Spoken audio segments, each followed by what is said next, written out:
So many students struggle with time management or making effective plans that cover everything they need in the short time they have, or knowing even how to plan or show up consistently to the plans that they've designed. If this sounds like you, I've got you covered.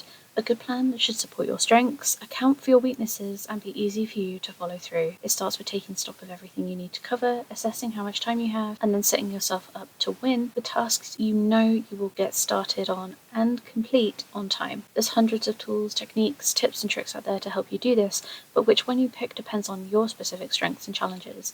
To achieve your goals, you've got to know how to face the challenges coming your way and keep yourself on track.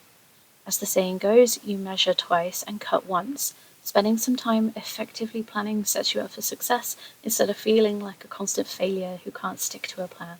Welcome, and let's get on with the Independent Study Skills Lesson 2, which will equip you with the knowledge and discernment to organise yourself and study independently, know how to find what works for you, and cover some common examples of planning and time management techniques.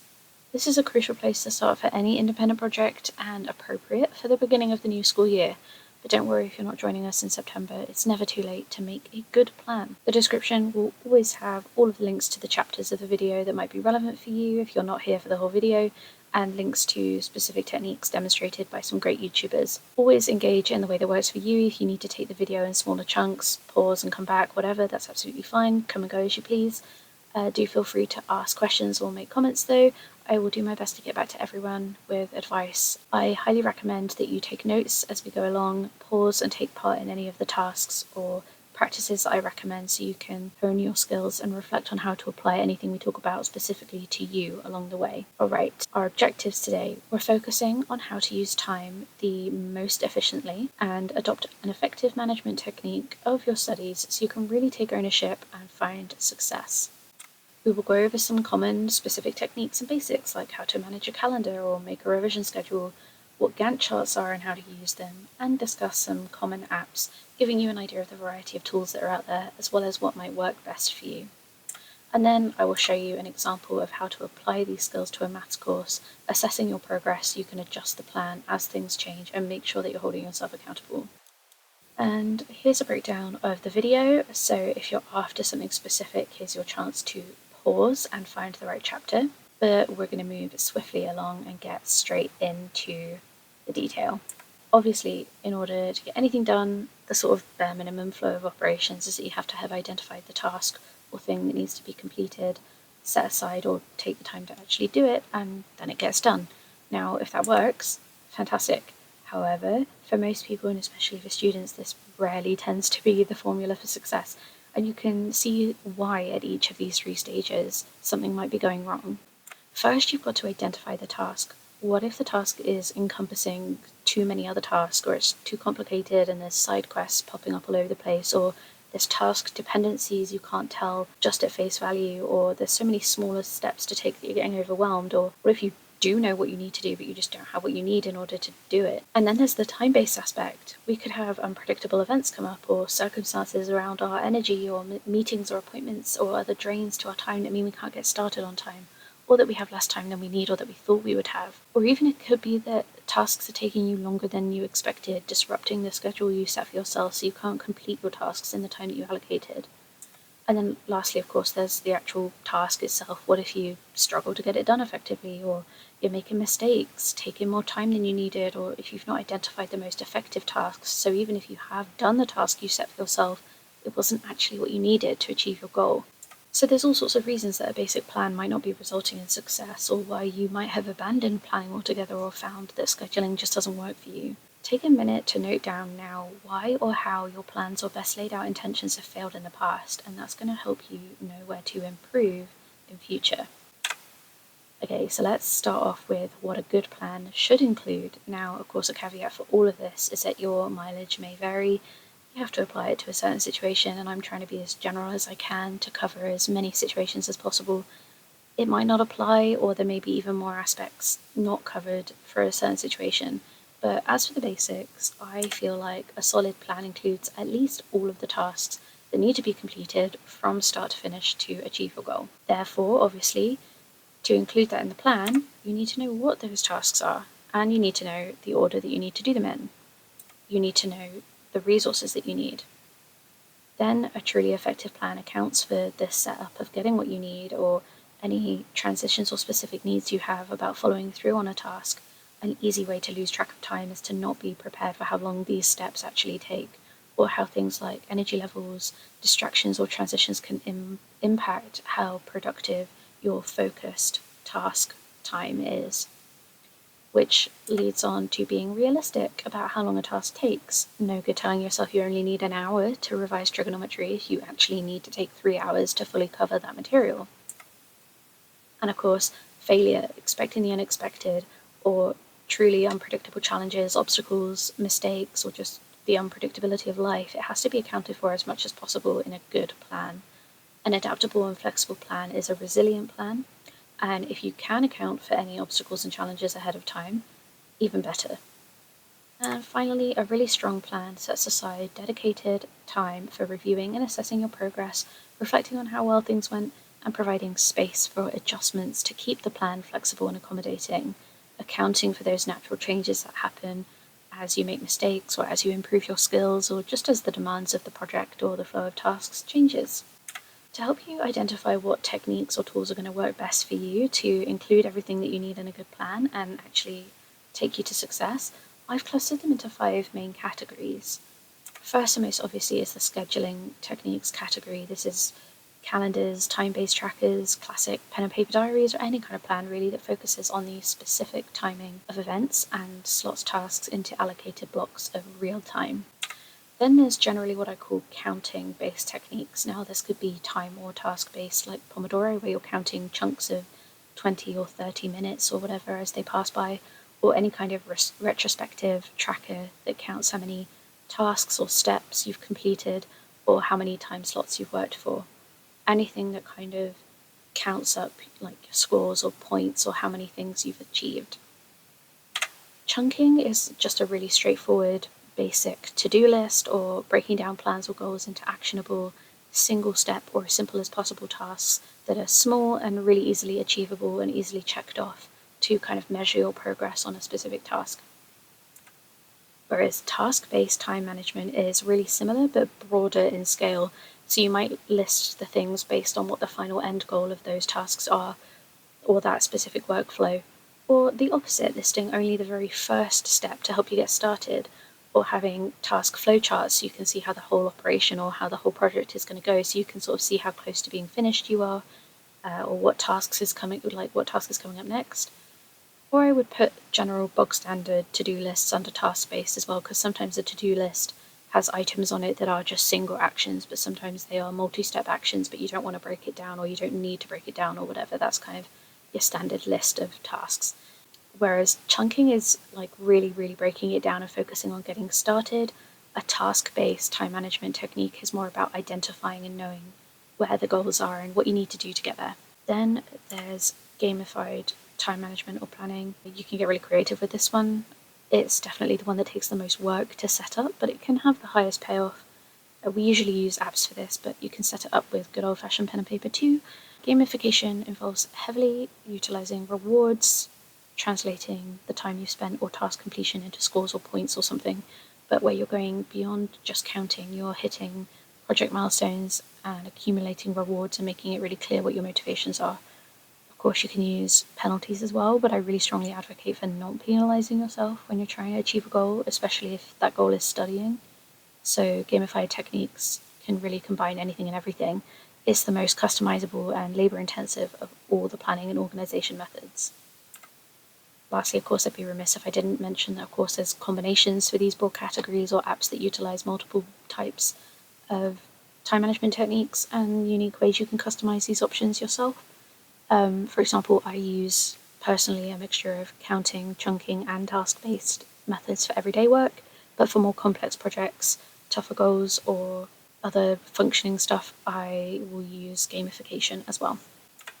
Any other specific technique recommendations, I've also linked the Reddit r/productivity thread where people are listing what they use, so you can check that out.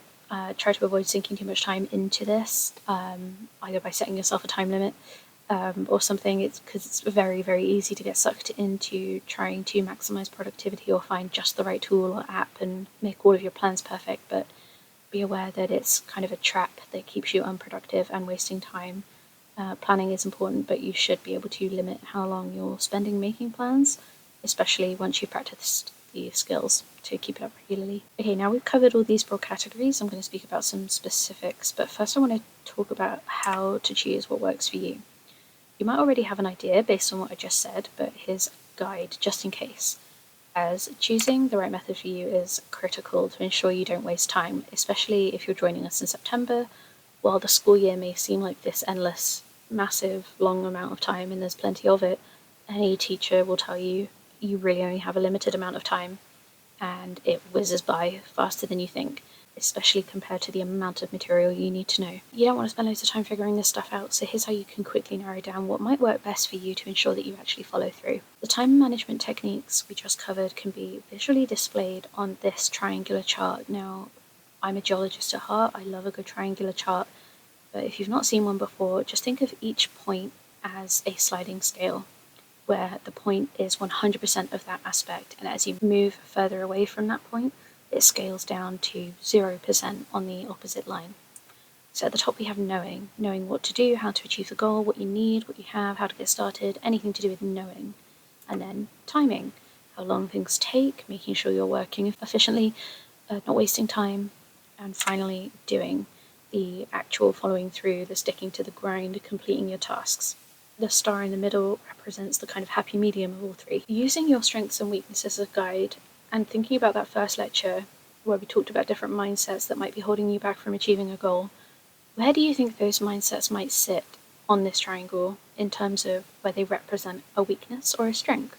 I kind of see it like this, where the passive perceiver is weak at all three and so sits in the middle by the star, struggling to do well at all of them and would need an organization system that therefore supports all three aspects, whereas the overconfident actor does too much, sitting squarely in the doing as their weakness, needing a time management system that would therefore support timing and knowing on the opposite side of the triangle. The paralyzed panicker may know and see clearly, but be stuck and unable to spend time wisely or get things done and take action, putting knowing as their corner of strength and needing a system that's closer towards timing and doing to help them out.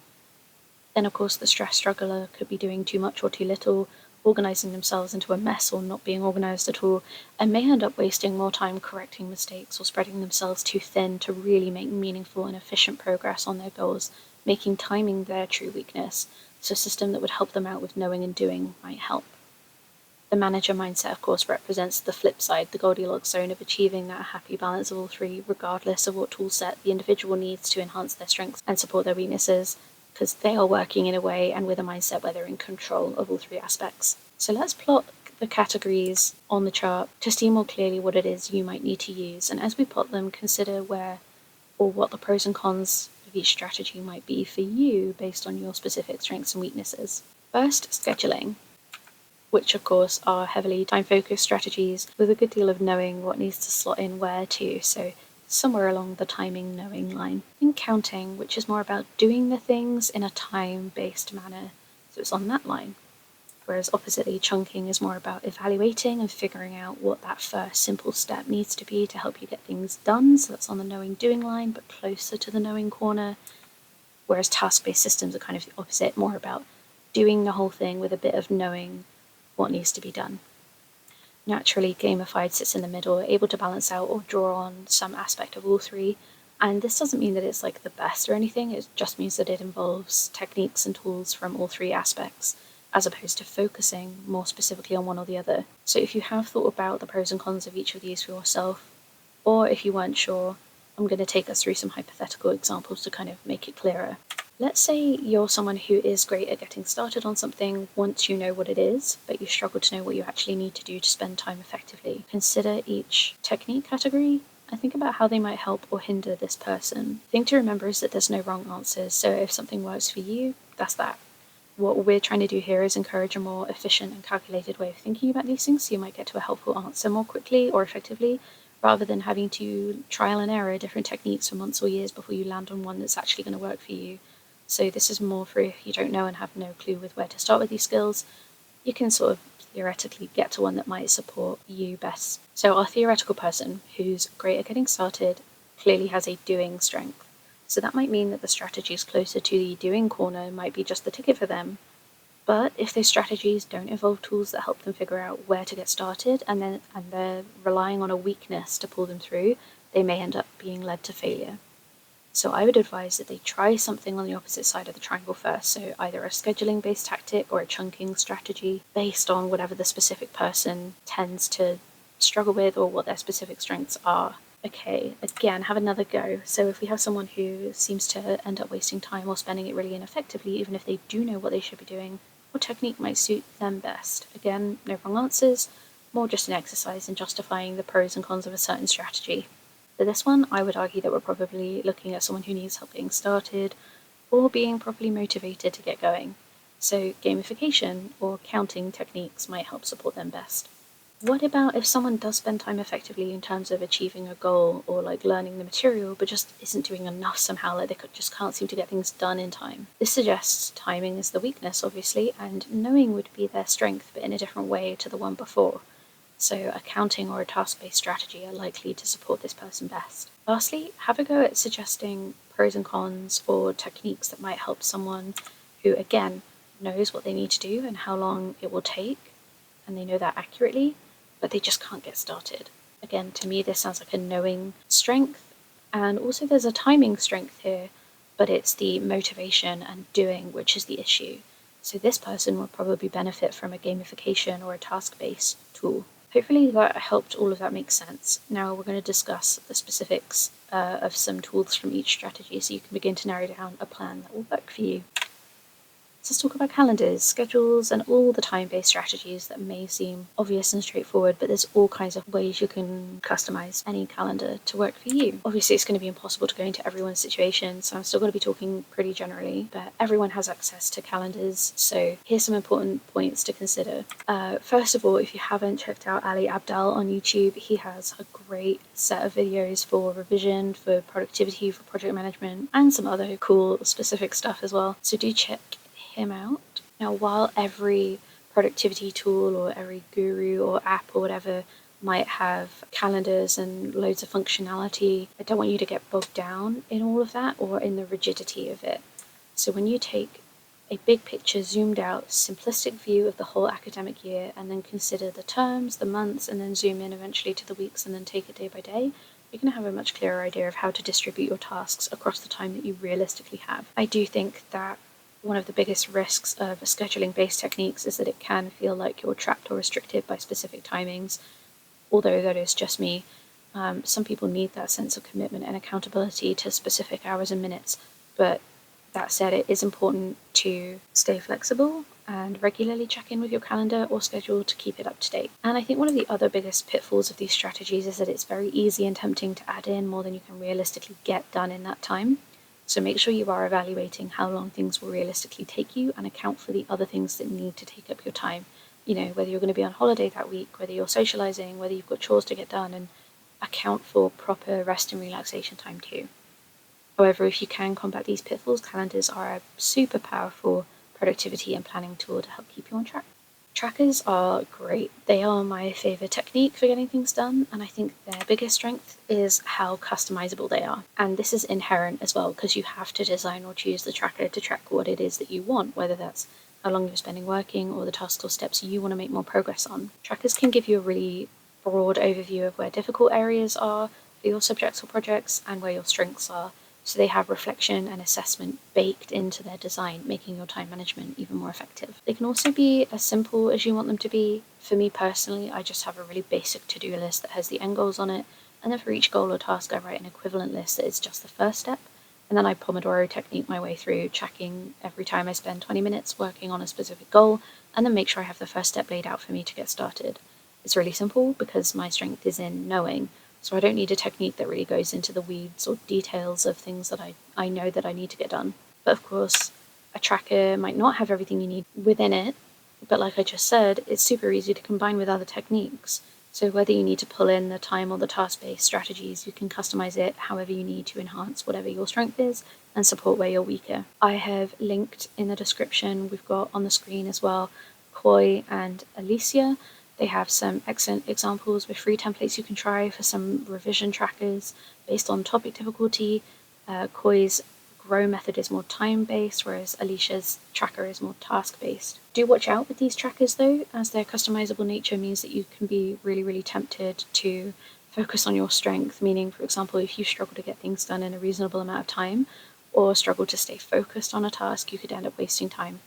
Or vice versa, you can get so concerned with tracking how long that you've spent working that you're not stopping to check if you actually spent that time effectively, if you see what I mean. That's the biggest weakness of the tracker, is that by focusing and customizing on what you want to focus on, it can become difficult to track absolutely everything, and you can sort of lose the comprehensive detail of what you need to assess and remain aware of as you adapt your plan and as time goes on. Because if you try to track every little thing and keep it updated on a daily basis, you're going to find that it gets really complex quickly and means that your tracker becomes a daily chore of managing it in itself. So do keep it as simple as you can. Now, because one of my students did ask me about Gantt charts, and I've used them quite effectively over the course of my degrees, I'm going to let you know what they are and why you would need to use one, but we're just going to go over it really briefly because they can be a really complicated tool and they're much less necessary for a single school year of like revision and study as a time management tool. They're more for combined time and task-based management for complex projects where the specific chronological order of the tasks and workflow actually matters, and where you tend to have dependencies between tasks, so like how you can't revise a certain topic until you have a set of notes or until you've read the textbook first. There's like a specific order that the tasks need to be completed in. But the Gantt chart does let you see at a glance where the biggest time draining tasks are, or how to follow what's called the critical path of a project, where the biggest challenges, obstacles, or where the most time or resources need to be focused to ensure the project gets completed on time are. This is really helpful, especially again, like if you've got those dependencies, if you're having a whole team of people being held up by one giant task in the middle of the project, that's going to hold the project back if you're getting challenges come up with that. So Gantt charts can be pretty complicated. They can follow several overlapping and parallel work streams, with each work stream being owned by different people in a team, for example, or you can unlock new phases of a project on a different timescale and different resource allocation as you progress through the project. They are highly customizable, but of course that means the pitfall is that there's a bit of a learning curve to using them. Even though there's a ton of templates out there, it would still take you quite a long time to set up and use effectively. And if your workflow or your tasks are all linear and you don't have this parallel work stream situation and you don't need to take anything else into consideration, the extra work of setting up a Gantt chart just isn't necessary when a simple tracker would do the same job and be much easier to set up. So do let me know if you want to try setting up a Gantt chart, but otherwise I do recommend you try a tracker first and sort of get used to the idea. Okay, let's talk about apps. There are so many of them and it's so easy to get overwhelmed, and I personally find that every time I've tried to use one, I've just become more distracted and bogged down in figuring it out than finding it helpful. But obviously we have all got calendar apps on our phones and notes app that we're all familiar with using. Maybe you've got a spreadsheet app that's quite convenient on your phone, or even just the Google or Outlook calendar apps. But there's also all these others. So Time Planner has great categorization and notification functionality, great if you find it easy to lose track. Forest is a helpful focus tool, gamifying the Pomodoro technique, so it's combining techniques there. As a revision tool, there's tons of apps for that. Anki Droid is a great flashcard or quiz revision tool that you can do just really quickly, 5-10 minutes in your day, that builds a good repetitive habit. Todoist, I don't know if I'm saying that right, but that's an all-purpose planner for chunking lists or task-based organizers. Notion is another really popular example. It's more complex and you can take notes within it, and it's a task-based app that helps you track your revision as well, so that's another combo app. And maybe controversially, I use Discord. Discord is a social chat or gaming app, but you can make your own private server and then you use the channel and category functions to organize your stuff. And even though it doesn't seem at first like it could be a productivity app, I actually use it like one. So I was using Microsoft OneNote for a while, but I found that it tends to be unstable in browser, and I've lost work that way when I've been working on browser rather than on the app. So I switched to Discord, which can only do obviously basic text, link, and image storage, since it's not designed to be a productivity or organization app, it's for chat. but it's a handy way to keep my notes or any relevant links organized and accessible across both my phone and laptop, so wherever I need it. But if I need to do anything more digital, like drawing or annotation or whatever, I can just use a drawing app and make a picture and stick it in. But I stick to pen and paper, to be honest, or if I'm doing like proper image work, then I'll use an appropriate app for that anyway on the computer. But anyway, I just thought I'd chuck it out there. And lastly, but not leastly, my friend Benny recommended I try Habitica, which is a really cute role-playing game-inspired gamification, task-based planner and tracker, really great for hard-to-motivate tasks or things you have to do frequently or regularly. But the truth about all of these apps, none of them sponsored, by the way, I was just talking about some examples that I've used or that my friends have used. It doesn't really matter which one you pick, and whichever one you pick is going to have a learning curve to it anyway, and you've got to get used to how it works and how it looks and the interface of it.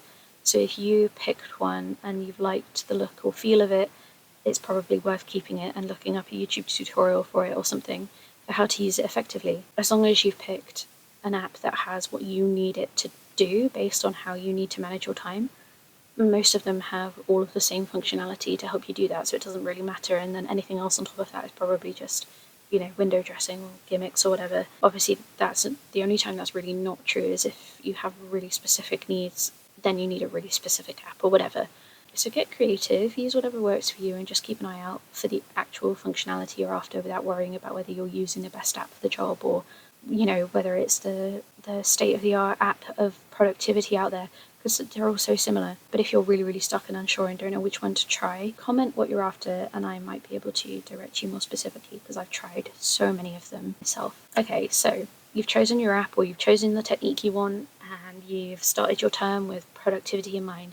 Let's talk about some common issues you might face and how to approach troubleshooting problems that come up.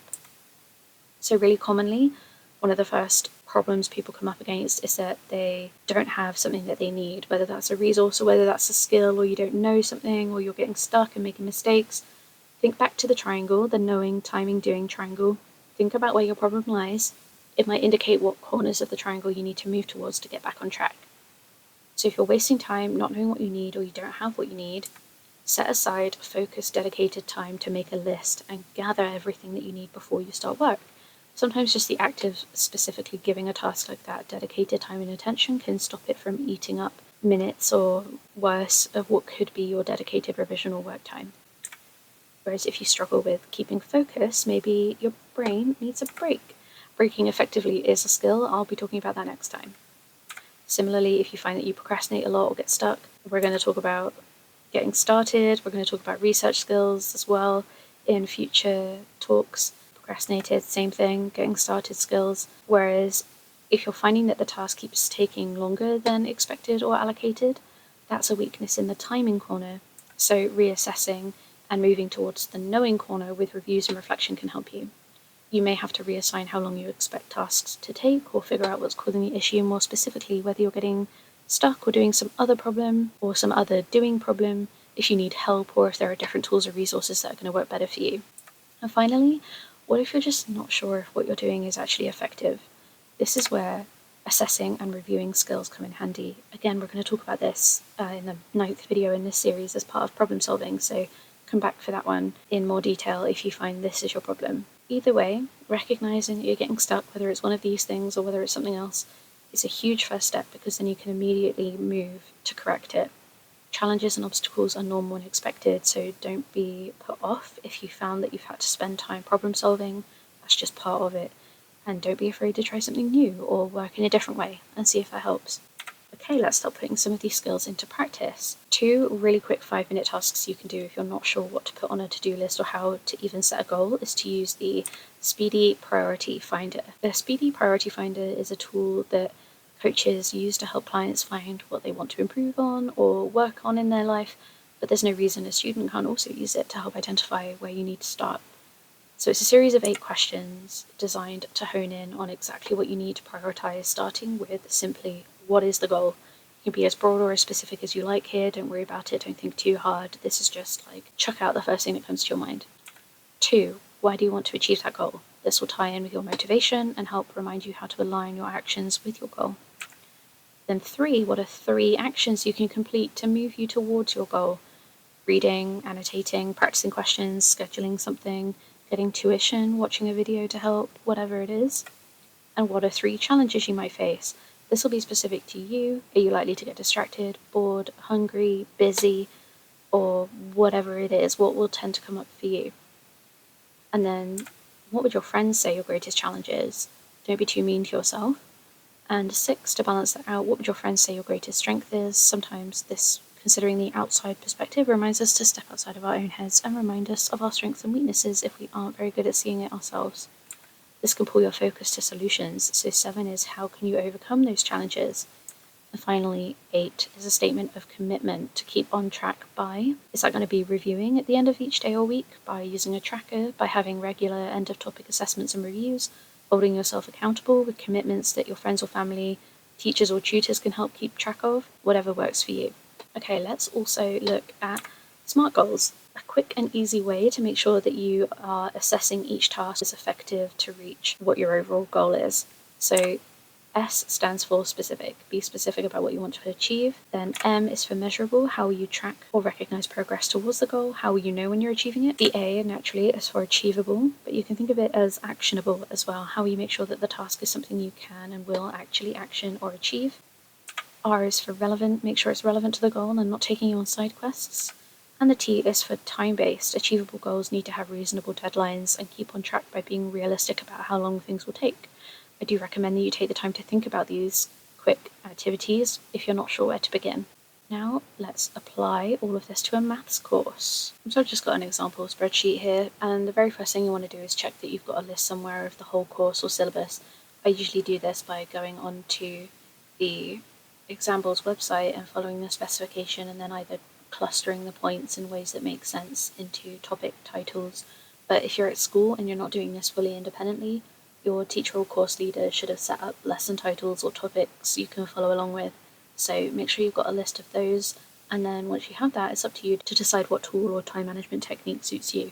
And then spend an hour or so inputting everything, organising how the year looks, whatever works for you, how each month looks, how each week, and then how each day looks. Now, if you're not doing it in a time-based way, make sure you have some kind of tracker or system of tasks to follow and complete to cover every topic. Otherwise, you're going to get lost, and you don't want to have an exam come up and there's a topic that you just never revised. So either way, whether you need a specific tool that covers topics or tasks or time, make sure that you are at least aware of what's on the specification for your course. But anyway, these spreadsheets are not fully filled in. They're just templates, they're just examples of how you might begin, and it's really simple just for the sake of showing different types of templates that you might choose. So I've got slots in these columns for either yes or no, or I could input dates on there whenever I had a lesson or took notes on a specific topic, or whether I've reviewed that topic again, yes or no, or dates, or I could use the red, orange, yellow, the ROY system for the review as well. Same thing for doing practice questions. The most important column is that you have some kind of difficulty rating that most trackers utilize, and I just simply fill in the cell with the colour red, orange, or green, and this lets you just see at a glance where most of the problem topics are, so you can really focus down your revision or what needs help or more dedicated time. You may want to arrange in time-based in rows like this. You may even want to take your topic list and put it in rows. I just happen to prefer columns. Do the classic calendar layout where you've got each week with a daily view, and then some slots for tasks, like if you want to do maths, English, science, and then, I don't know, Spanish, geography, maths the next, and then on a Wednesday you might have gym, rest, chores, whatever, you can fill in with your priority tasks for each day. Or you can add as many rows as you want. You could have the entire 9 a.m. or 7 a.m. to 7 p.m. or whatever hours of the day. You could do it hour by hour if you want. You could lay it out however you want. I find that columns, this is a good way of overviewing the whole year from September to June. You could do the same thing by rows and do the same thing as the calendar view where you have more. I've just got one row here, but you could have more than one row for your tasks. Again, I prefer columns personally, but and you can also spend time making it pretty. You can have I've got a spreadsheet of different options here, and the Gantt chart I showed you before. You can make it pretty, you can add in, if you're getting tutoring or specific lessons, you could have a sheet for every different subject. And obviously I haven't filled it in, but I do recommend that you minimize the amount of time you spend making it pretty. Don't get sucked into the aesthetic of productivity. You want to actually be productive, but do spend a few minutes here or there to make it, visually appealing and clear and less boring or overwhelming. Make sure it's tidy. That work can absolutely be worth it. So once you've got your organization system ready, filled in, good to go, you want to make sure you're being held accountable. This can sometimes mean that you need a support system or regular check-ins and reviews with someone else. Any other organization system, you could make sure that you have reviews daily, weekly, or task or goal-based. Like every time you hit a milestone, you check in and you do a review, and you can have other people help hold you accountable for that review. Assessments, of course, in the form of mock papers or practice questions under exam conditions, really important to check that everything's going in, as well as giving yourself a chance to practice exam skills. Don't forget to update your tracker with any results of these assessments, so you know if you need to come back and review a topic, or whether you can check it off, or whether your plan needs changing if something's not working and it's not going in. Of course, don't forget to reward yourself. It's a big deal to hit these study goals and milestones, and those deserve to be celebrated. The more positively you affirm, validate, and congratulate yourself, the better you're going to feel, and you can initiate some kind of positive feedback loop, which is going to help you get through those slumps in motivation. Now, studying shouldn't have to be fun for everyone, but it also shouldn't be an endless nightmare or slog. So if you can find just a way to make it fun for yourself, when you complete tasks or hit goals, you're going to make everything feel better and reduce your risk of developing mental health problems or suffering with stress around your exams. And another way that I see students struggle to follow through is if they aren't taking effective breaks or not getting the help that they need, or if they're procrastinating and taking breaks that go on too long. So you deserve to have breaks. We're going to talk a bit more about effective breaks in another talk, but if you find that you're not following through on your plans, just stop, take a break, reassess what's going on, think about if the plan needs to be scrapped and changed, or whether you just needed a rest or something, because resting is very normal and it's needed for you to keep your focus. And finally, of course, none of this hard work matters if you're setting up the planning or the time management techniques and then never looking at them again. Now, if that's because you set it up once and then you're good to go and you stay on track with the tasks in your mind, fine, fantastic, awesome, good for you. However, if you're finding that you use your technique once and then the plan immediately falls by the wayside, please catch yourself, sit down, get organized, start over again. As soon as you can keep yourself accountable and following through on your good intentions, the sooner you're going to get back on track and actually succeeding. All right, let's summarize what we covered today. We talked about why standard plans fail and common struggles and issues students might face when trying to pass exams or independently study without using appropriate time management techniques. We covered a list of what a good plan should include to counter that. And then we moved on to specific categories of time management techniques and went through an exercise to help you identify what might be the best one for you to enhance your strengths and support your weaknesses. I went through some of the pros and cons of common strategies like calendars, trackers, charts, and apps for productivity, and made some recommendations that you can avoid their pitfalls. And to help you quickly find what task you need to get started on to achieve a goal, we went through a Speedy priority finder and a SMART goal list that only take a couple of minutes to go through. And then we applied this to a maths course as an example with some templates or styles for how to organise your studies. Now you should know exactly how you're going to get going, so good luck. Look after yourself and others, and I'll see you next time. Thanks for watching.